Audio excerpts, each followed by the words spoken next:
Hi everyone, in this video I will show you that how you can fix Dragon Quest 3 controllers is not working. I will show you the very effective solution. Guys, first open up the Steam, then just click on the game which is the Dragon Quest 3. Then just click on the gear icon and you will see the properties of your game. Just go to game properties. Now here you will see the controller option on the left hand side. Just click on that and just choose here the disable Steam input. Once you choose it, now launch the game, check problem is fixed or not. In most of the cases, the disable Steam input will fix the problem. So just try the disable Steam input, then launch the game, check problem is fixed or not. If not, then just go to the controllers again. Now here in the override, just select enable Steam input. Now launch the game, check problem is fixed or not.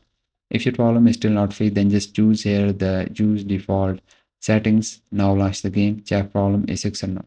Now to all of these, and I hope one of these fix your problem, and if yes, please consider liking this video, and bye bye and take care.